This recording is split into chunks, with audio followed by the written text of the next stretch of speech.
দেশে সংস্কার ও পরিবর্তনের আশায় গঠিত বর্তমান অন্তর্বর্তী সরকারের সামনে একের পর এক চ্যালেঞ্জ দাঁড়িয়ে আছে। তবে অর্থনীতিবিদ ডক্টর দেবপ্রিয় ভট্টাচার্যের মতে প্রধান উপদেষ্টার আকাঙ্ক্ষা, স্বপ্ন ও সংস্কারের উদ্যোগগুলো সেই গতিতে এগোয়নি যে প্রত্যাশা নিয়ে এই সরকার যাত্রা শুরু করেছিল।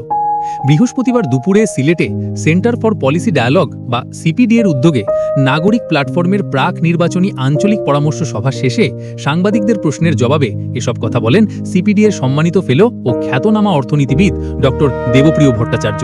তিনি বলেন, প্রধান উপদেষ্টা ডক্টর মুহম্মদ ইউনুস যেভাবে অর্থনীতির শ্বেতপত্র তৈরি, টাস্ক ফোর্স গঠন এবং সংস্কারমূলক নীতির উদ্যোগ নিয়েছিলেন তা বাস্তবে আশানুরূপ গতি পায়নি। আমলাতন্ত্র ও উপদেষ্টা টিমের অনেকেই সেই উদ্যম ধরে রাখতে পারেননি। ডক্টর দেবপ্রিয় মনে করেন, আসন্ন জাতীয় নির্বাচনের ইশতেহারে এই সংস্কারগুলোকেই অগ্রাধিকার দিতে হবে, কারণ নতুন বাংলাদেশ গড়তে এবং দেশকে মধ্যম আয়ের স্তরে নিয়ে যেতে দীর্ঘমেয়াদী নীতিগত সংস্কার অপরিহার্য। তিনি বলেন, একটি সরকার সব সংস্কার শেষ করতে পারে না, তাই যে সংস্কারগুলো শুরু হয়েছে সেগুলোর ধারাবাহিকতা বজায় রাখার প্রতিশ্রুতি থাকতে হবে নির্বাচনী ইশতেহারে।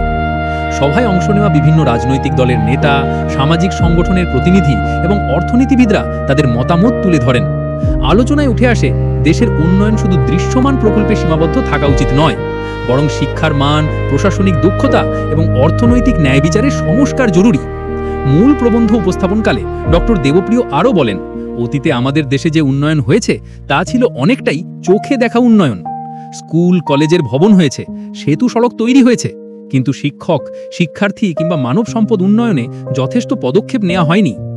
তিনি আরও তীব্র সমালোচনা করে বলেন, অতীতের সব সরকার চামচা পুঁজিবাদী অর্থনীতি তৈরি করেছিল।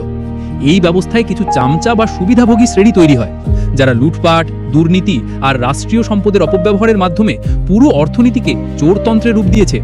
ডক্টর দেবপ্রিয়ের ভাষায়, এই গোষ্ঠী সবসময় সংস্কার বিরোধী, তারা রাষ্ট্রযন্ত্রকে ব্যবহার করেছে নিজেদের স্বার্থে। তিনি আরও সতর্ক করে বলেন, সংস্কার তৈরি করা যত সহজ, বাস্তবায়ন করা তত কঠিন। আগামী দিনে যারা দেশ পরিচালনা করবেন তাদের মধ্যে এই সংস্কার বাস্তবায়নের আগ্রহ থাকতে হবে। ডক্টর দেবপ্রিয় ভট্টাচার্য বলেন, বর্তমান সরকার অন্তর্বর্তীকালীন, কিন্তু সময়টা রূপান্তরকালীন। এই সময়টাকে কাজে লাগিয়ে আমাদের নতুন দিশায় যেতে হবে।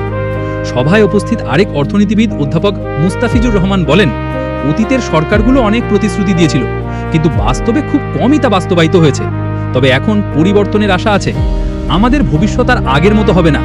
তিনি জানান, সভায় উপস্থাপিত মতামতের ভিত্তিতে শিগগিরই একটি নাগরিক ম্যানিফেস্টো তৈরি করা হবে, যেখানে জনগণের প্রত্যাশা, সংস্কার নীতি আর রাজনৈতিক প্রতিশ্রুতি সবকিছুরই সমন্বয় থাকবে।